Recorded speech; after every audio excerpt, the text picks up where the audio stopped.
right, well, good morning, Team Genesis Associates, and thanks for joining us for this special training. Klaus Urbanek and I chose to do this open mic session because we believe there couldn't be a better time to get connected here at CTFO and address what really matters to each of you. So we'll be sharing our enthusiasm for this program in our brief time together, along with valuable information and strategies that will help each of you achieve your goals without delay. So let's start with everyone muting themselves by clicking on the microphone in the lower left corner of your toolbar so we can create a quality learning experience for all of us this morning. And when you're ready to ask a question or make an on-point comment, just unmute yourself so everyone can hear you, please. And next, if you'd like to join us on camera, we'd love that. Feel free to start your video now by clicking on the video camera. That's also located in the bottom left corner of your toolbar.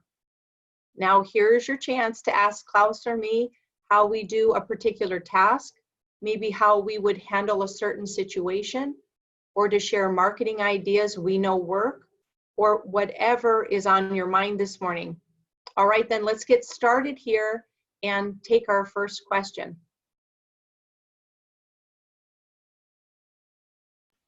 Well, I'm not shy, so I'll go first, Janet. Great.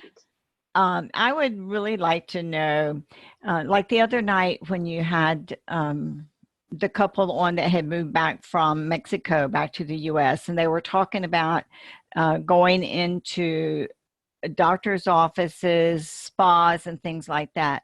What kind of material do people take when they go in there? Do they have something written other than the product brochure? Because I have product brochures, but I want to know what other kind of material they might take to those offices when they go. That's a good question, and I don't think that Vicki and Dirk had shared anything other than leaving a business card with and telling those people that they would be following. They took those people's contact information, the point of contact person in those establishments. They would gather their contact information and let them know to look for a follow-up email, right? So they don't, it's important not to give up too much of what you have right up front before you've established an interest or begun a relationship. So I believe I remember Vicki to say she left a business card, gathered their information, went right home to her home office, and I'm sure she has an already authored email put together that she sends off to the establishment to start, continue that connection. Thank you. Mm-hmm. I think the most important thing that I would want to impart to build on that question and that idea, because it's really important, when you walk in cold to an establishment, really you have to think about what's the intention. Is the intention at that time, while that person's not expecting you to be in their space, and they may not even know that they have an interest in what you're representing, can the goal just be enough to establish rapport, to establish a level of interest? And so I think that, to me, on a first time into an establishment cold would be enough, and I would feel like I had achieved something great. So I think many times people want to just skip past the whole process of a warm introduction, fact-finding and asking questions, and then presenting something that would be relatable and relevant to the expressed interest of that person. And then a close would look like what's going to happen next. A close could be a commitment for a follow-up call or a date to come in and actually sit down with them. But what I recognize where associates shoot themselves in the foot is they want to just skip past that whole process and go for a close nervously. And they should be nervous because they don't have the information they need. I'd like to add something, if you don't mind, Janet. Please. Just keep in mind, when you are out and about and you go to those businesses, think of this.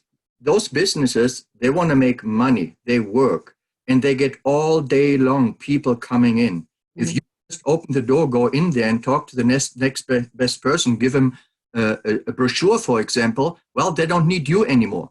So it's absolutely right. Sometimes you have to go in it 2 and 3 and 4 times, see it as a process. And then find out if they are interested or open-minded to find out how they can increase the bottom line of revenue without spending additional money. Mm-hmm. That's Yeah. a great point. Sometimes not immediately, sometimes next time. That's what we do. We help them to increase their bottom line in revenues. And that's what all those retail stores, those small beauty salons, massage salons, nail studios, veterinarian, chiropractor, they're all looking for ways. Now you have it. You get their attention. And then you set a professional appointment with the decision maker when they have time and go through the process. Right. That's great, Klaus. Anybody else have a question for us this morning? I do, Janet. Okay. Can you give us an example of what you would say to a new associate so that you don't sound salesy, to get across to them just how important it is for them to make their first purchase? Oh, that's a good one, Wanda. So I think sometimes we tell ourselves that we sound salesy when people don't really experience us that way. And Nikki Keoho taught me that. She's the president of the Direct Selling World Alliance. And she did a webinar for me one time where she role played with somebody who thought that she sounded salesman-like. You have to think about this, Wanda. It's the right thing to do. Who would think that they could be here and not have a product experience, not make an investment in their business, and they're going to have any level of success here? So it's helping set correct expectations, and that's what you do as a leader. That's not what you do as a salesperson. That's what you do as a leader. And again, maybe if we just back down and we ask those questions, like when it's in our toolbox, guys and gals, I'm wearing a yellow shirt. I did a 12-minute video on asking 5 critical questions in a conversation with a new onboard person. Maybe, Wanda, someone who's sitting on a goose egg and doing nothing. But it's our responsibility to help them get what it is they're looking for here. But if we don't know what that is, we're kind of navigating blindly through that process. So the questions again are like, who are you? What's your work background? And listen to them tell you, are they experienced MLMers? Are they in conventional business? Are they working part-time or full-time? Then the next question would be, what do you do well? And allow somebody to tell you the things that they do well, the things, and then ask them the things that they're challenged on. I didn't hear you mention social media. Are you good at social media? Do you like that? What I'm trying to do is learn about you and learn about your skill set so I can cater and customize your path to success to your interests and your strengths. Then the next question is, are you an influencer? Do you influence people in your church, in your workplace, in a sports activity with your children? Are you on a parents committee at school? Are you an influencer, or do you know influencers? And then what are your health goals? You're involved with a company that's all about health and wellness and vitality, all natural. What are your personal health goals? And then allow that person to divulge that to you. And then here, Wanda, is where the relevance comes in. If someone explains to you that they have health challenges that they want to get over, unless it's going to happen magically or they're given a miracle type healing, that's going to require that they have an addition, something different or new into their health mix in order to create the experience or the breakthrough they're looking for. So therein is your opportunity to uncover a need where our product will fill that need. And then the final question is about their business goals. Are they like me, who want to make 6 figures a month and nothing less than that will be enough? Or they someone who wants to kind of kick the can down the road and a few $100s each week would mean everything to them? All of those things need to be uncovered. And then you just come in as a friend, as a support person, as a leader, and say, based on all of those things that you just revealed to me, here's what I see needs to happen. And do you see any salesmanship in that? Do you see any ulterior motives on my part if I approach somebody like that? No, that's great. I just have others in here that I know needed to hear that, and that definitely helps us all if we work with your toolbox. Thank you. You're very welcome. Janet, Julio here in New Orleans. Hi, Julio. This is actually, the question is for Cloud. I want to know how he specifically launches a new person's business. What is his, daily method of operation when he launches new people into their business? Good question. I'm a person who like to duplicate a simple system consistently to a lot of people, Julio, while everything else is in addition to that. I don't really teach people social media marketing or ad marketing because it takes a while to get perfect in it. And I don't want to spend the time, because we all don't have it, to teach somebody. So maybe at one day they know everything you taught them, and they can go on in life.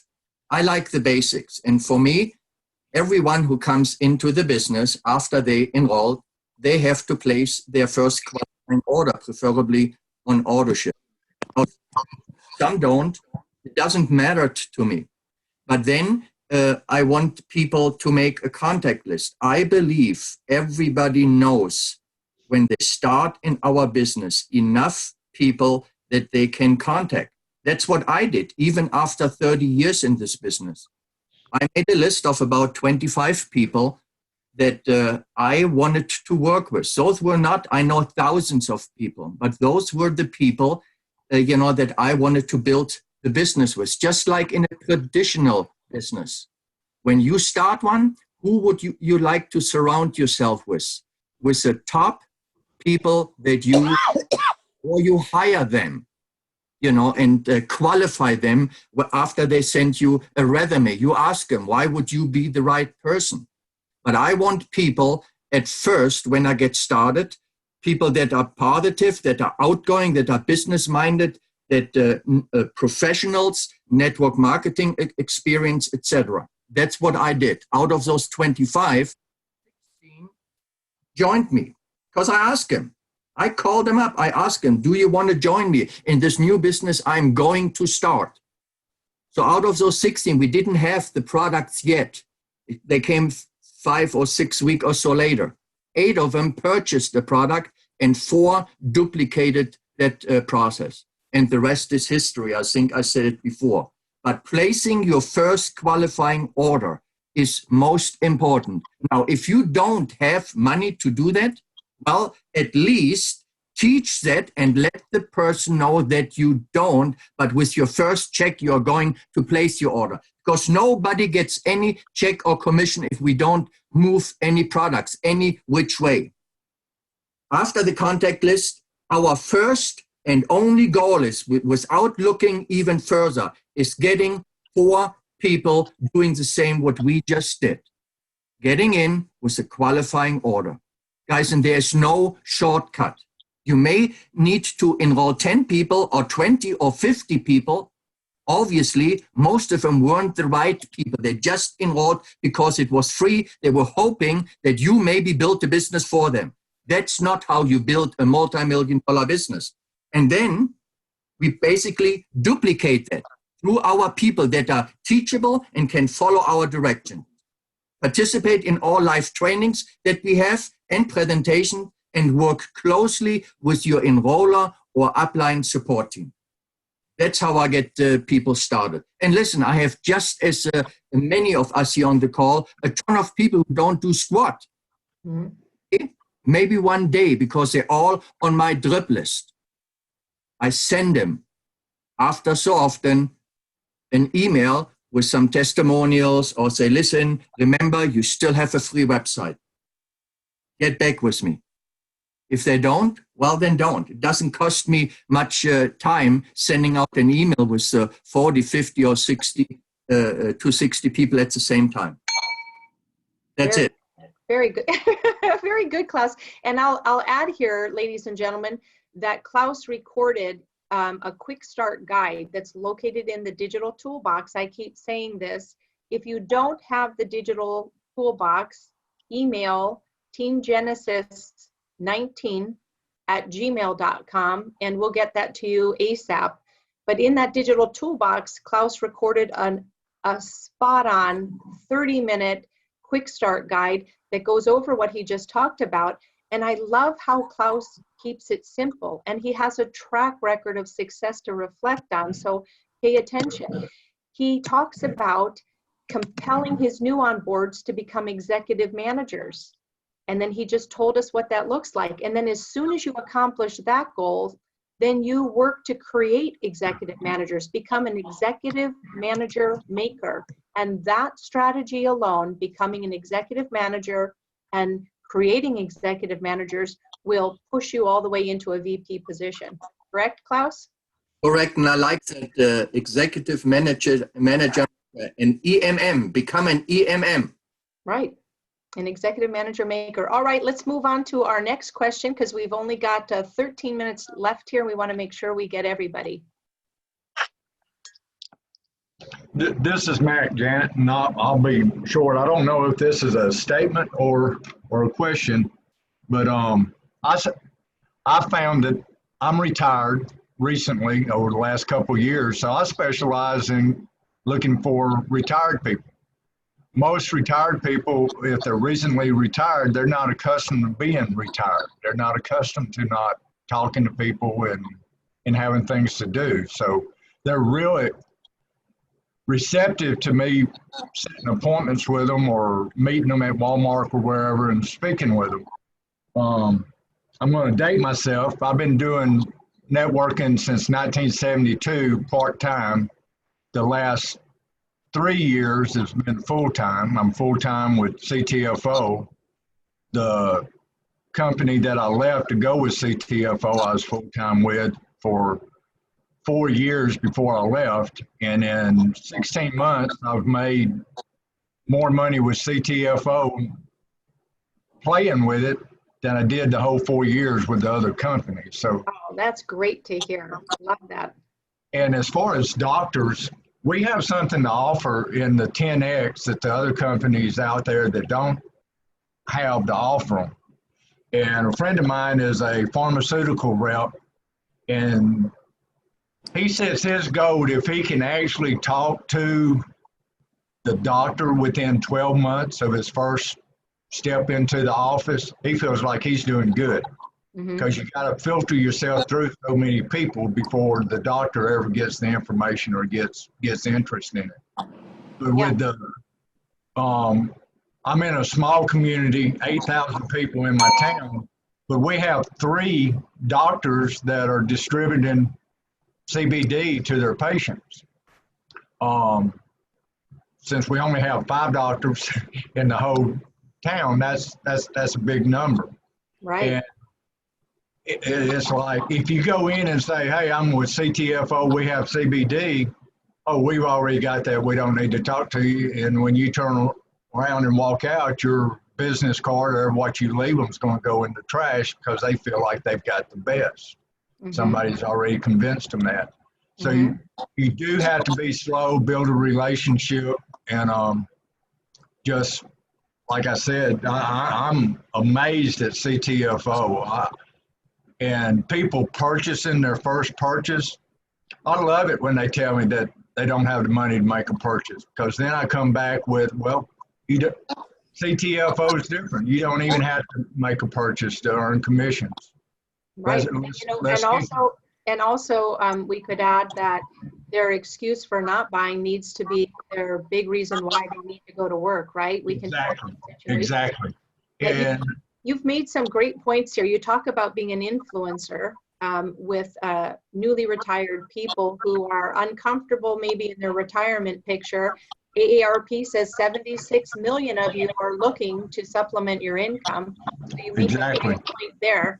And I would love to have you on actually on a webinar is what I'm thinking as I'm talking to you. So those are great testimonials that you've shared with us, and we're excited that you're here and you're doing well. So thank you so much.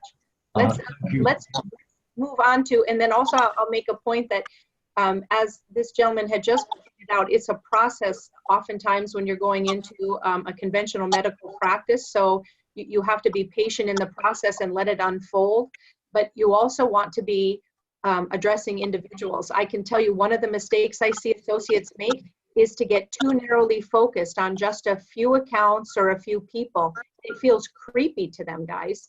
They don't want to feel like that. If you know everybody you need to be talking to, you're not talking to enough people. So go ahead and play with those practices, trust in the process, move that along, but also God puts people in your path every single day, individuals and influencers that you'll also want to scoop in. And finally, I'll say that this gentleman made the great point that people do business with people they know, like, and trust. All right, let's take our next question if we could, please. Janet, can I back up on that real quick? Just a Sure. quick testimonial on medical doctors. When I went into my doctor recently, and I had carried the list of medications that I'm currently on, and I had listed CBD 10X Pure on there. And my doctor asked me, what was that? And I told him, this is the doctor himself, not the physician's assistant that I normally see when I go in his office. And I told him, and he said, you know, my son's been recommending I take some CBD for sleep. He said, where do you get it? I said, I sell it.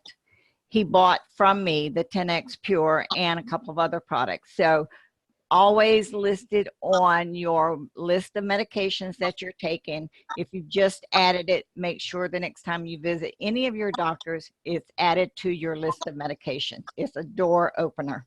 That's a great idea, Wanda. That's a great idea. I can tell you, everybody. That was D. Oh, D. Oh, I'm sorry. Everybody on here probably knows that I have frostbitten toes from a problem in a cryotherapy chamber. And so I've been treating my toes, and I actually went in for a special kind of treatment to help recover my toes. And after being in there 3 times, I started engaging this person who actually runs the medical practice. And in 3 engagements of back and forth, we kind of became girly friends. We talk about the demands of our professions and stuff, but I enrolled her here, and she has an unbelievable center of influence. And here's a really cool thing about getting into retail establishments or medical practices or massage therapist centers or tattoo parlors. If you are quiet and you put on your business cap and think how to propose this, remember, first, there's a lot of questions to uncover the needs and wants of that person, but you can paint a much bigger picture than just schlepping our product out of their establishment, because there isn't any other business model that will allow that person who owns a retail establishment to perhaps draw a 5 to 15 mile radius around their establishment, and everyone outside of there is free game for them to introduce our CBD products, have proof of concept with their own business model, go into like businesses outside of their what they believe is a radius of competitors, whether it be 5 miles or 15 miles. How far will someone travel for a tattoo or a massage or for a haircut? Everyone outside of that is free game, and actually they can introduce what's worked for them in their center, being an influence in their own with their own like-minded cohorts, and actually capitalize. So just another way to prime the money pump. Janet, if you speak to an individual, you have one order and you may teach them to duplicate that. But if you put in the effort to build the relationship with a health practitioner, and there's one in our team, they started about a year ago, but they built on that relationship, and today they move through their practice over $5,000. Is it worth it? Rather than trying to get the sale right at the first spot, or build the relationship with them. Right. So true, Klaus. All right, let's take another question here. We're getting to some good stuff this morning. Susan, do you have a question? I see you, I hear you, but you don't have a question. Do we have somebody else who wants to iron through it? Actually, I do. All right, give it up. First of all, I'm sorry it wasn't October 2nd, but I'm so proud of CTFO's credibility in dropping the vaping. Yeah. Because I can't hand out any of our marketing brochures because vaping is part of what we offer. And as soon as we reprint all that, I'm going to order lots of it. But the biggest hassle I get is CVS, Bed Bath & Beyond, Walgreens, Walmart are all starting to sell CBD products. Mm-hmm. And in most cases, they're much less expensive. Mm-hmm. Now, I know all the objections, but it's really hard to convince other people when they've tried one brand to switch to another brand. So if anybody's got a quick hint how to do that, I'd be really grateful. I'll chime in after anybody else wants to chime in. Does someone have some tips that they would want to share with Susan if she's engaging someone who's using a different product for less money? How does she, and I won't say convince Susan, how does she skillfully persuade that person to try our product line rather than what they're using? What I can tell you what's worked for me. I immediately ask them, please check your ingredients, Right. because the cheap brands are cut with coconut oil, vegetable oil, olive oil, grapeseed oil. It's going to be cut with something. They cannot sell pure CBD oil like we do at a cheaper price unless it's cut. Right, that's a good point. Bridget Bowers raised her hand. Bridget, do you have something that you want to share with Susan on this point? I hope you can hear me. Can you? I can. Yep. Oh, good, because this first time using it on my phone, and I use speech to read. But I was talking to my sister the other day because she was wondering what's the difference between CTFO and the other chains that are starting to sell it. And I told her that, you know, it must be an organically grown plant, the hemp plant, because it can be toxic if it isn't. Am I correct on saying that? Yep, that is true, Bridget, that are, you know, I say to people, if you have discernment and quality matters to you, we have all the earmarks of greatness, of purity of product, and that includes being organic, and that's such an easy buzzword. Everyone in their mind's eye, when you say organic, they come to the conclusion it's clean and better, right? And we Right. willing to pay for it, right? Some of us are. So it's organic, it's non-GMO, it's not treated with heat, it's all grown here in the United States, no germicides, no pesticides. But Susan, I would kind of build on this. This again goes to asking questions. If you're talking to someone who's coming out of Walgreens who just bought a bottle of CBD, and you start talking to them, a question that you could ask them is like, what are your health goals? What was the compelling reason for you to even go in and make that purchase? Why are you using CBD? And when they tell you that, they're going to reveal conditions, right, or challenges. And then the second thing would be, how important is it to you to know that you're actually taking a clean product?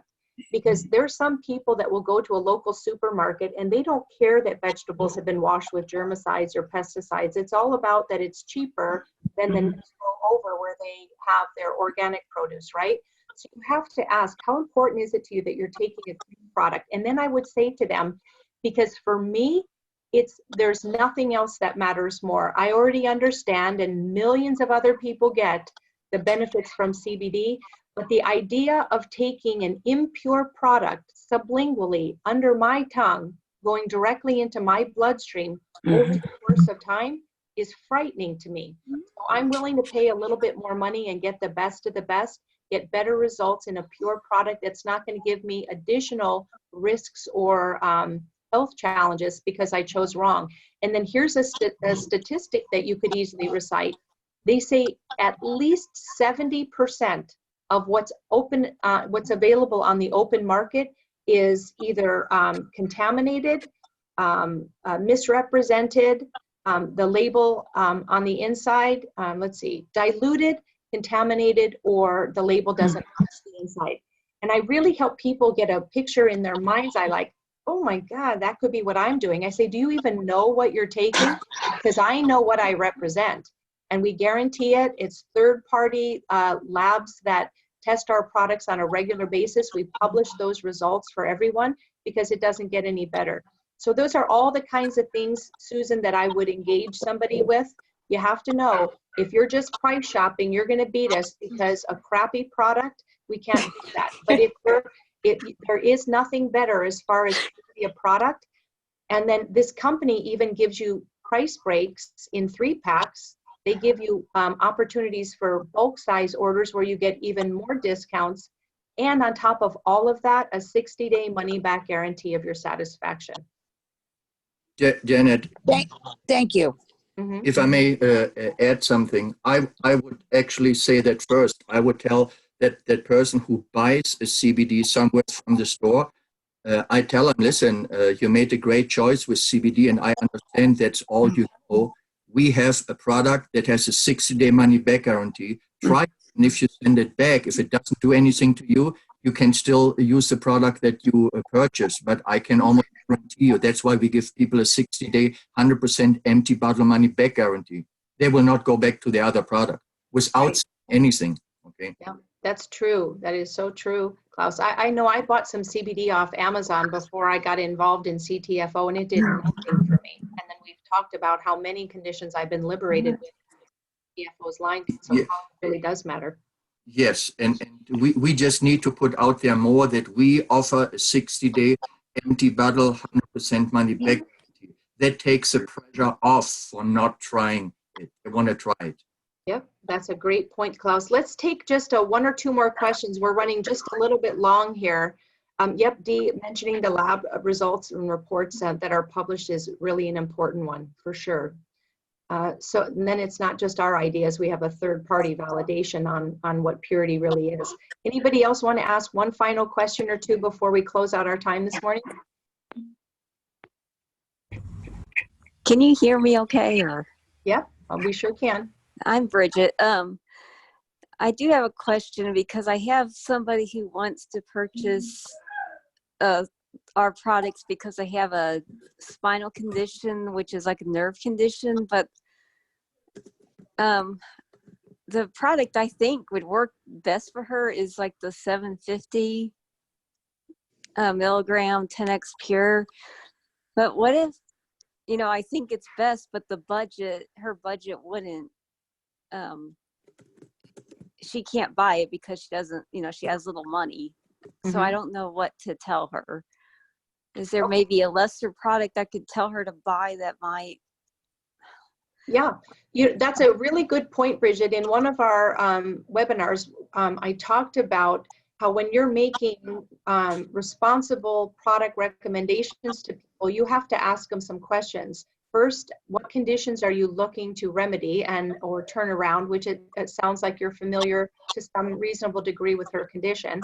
The next thing is how much money do you have to spend? And because if you go to the tippy top of what's possible here as far as recommendations in the 1500 10x pure, some people don't have the stomach or the budget. No. And then it's really hard to backpedal down. So if somebody can't afford a 750, I'd say I totally get that. And I'm going to work to help remedy that too. But on a first things first, I want to help you get your turnaround with your health. And you have to start where she can. So if she can only do a 300 or 500 milligram, start there. And I would suggest the 500 over 300. I never recommend 300 unless someone absolutely is so financially constrained they can't afford more than $50.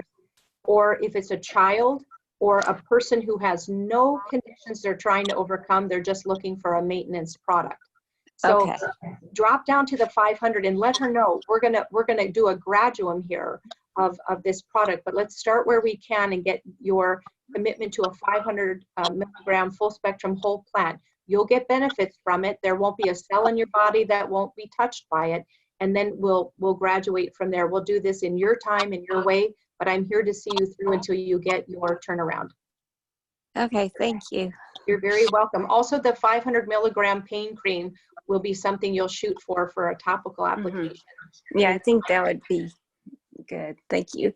But Bridget, your idea of the oil first for a systemic delivery is a good idea if only one product can be recommended or purchased. Somebody else have one last question for us before we close out our time.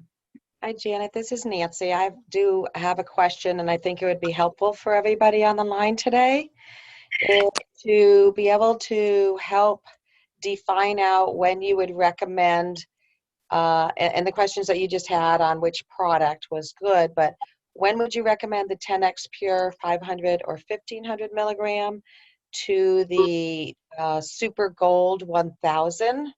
I understand the differences, but I think it might be helpful for people to hear that this morning.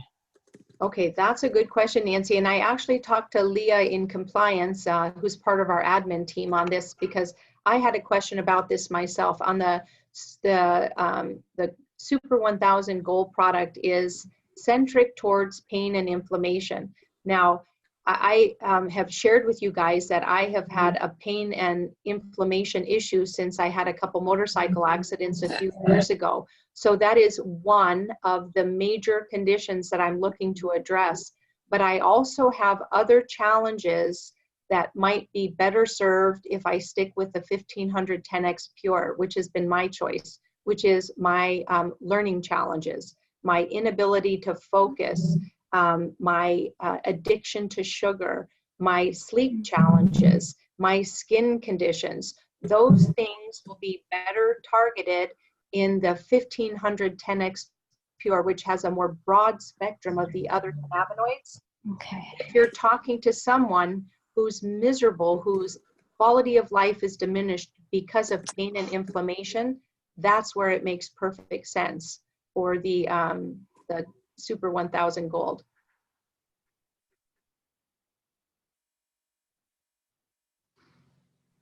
Does anybody want to add anything to that? Nancy, do you have different thoughts on that, or are you in agreement on that?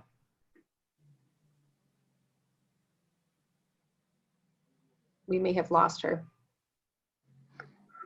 All right, do we have one last question before we wrap up? We've run a little bit long here. I think we're pretty close to the end of our time, ladies and gentlemen, and I want to especially thank Klaus Urbanek for his time and great insights that he shared with all of us this morning. And I also want to thank you, the associates that are in this meeting, for your commitment to excellence in your CTFO careers, and you've demonstrated that today by your attendance here with us. Let's take that commitment one step further. We have a very special event coming up with MLM celebrity Brian Carruthers, who will be joining us on Wednesday night on our Team Genesis webinar on September 18th at 9 p.m. Eastern. This industry professional has earned tens of millions of dollars during the course of his career, and he has a lot to share with you. You'll hear his personal story on how he got involved in network marketing, why network marketing is the best business model anywhere with no close second. And he's going to teach you success strategies and inspire you, ladies and gentlemen, to persevere and to keep going, because in the end, it's so worth it. So here's your chance to accelerate your CTFO business in a night, in one night, and never even leave the comfort of your home. Commit to have 10 team members or fence sitters on this meeting. And I'm talking about successful MLMers. I'm talking about people who have failed in this business time and time again. I'm talking about successful men and women in conventional business, because people who are successful and have made a great deal of money want more of both. And bring naysayers to this meeting and the people who just don't get what's possible on the playing field of network marketing. Invite them all and see them all the way through to confirming their attendance in the meeting on event night. You received an email from me about this on Thursday, the 29th of August, and you'll get another email about these details tomorrow evening. So forward those off to as many people as you can think of. A replay of this meeting will not be sent out to associates, and it will not be posted on our YouTube channel, so be sure to plan on joining us live.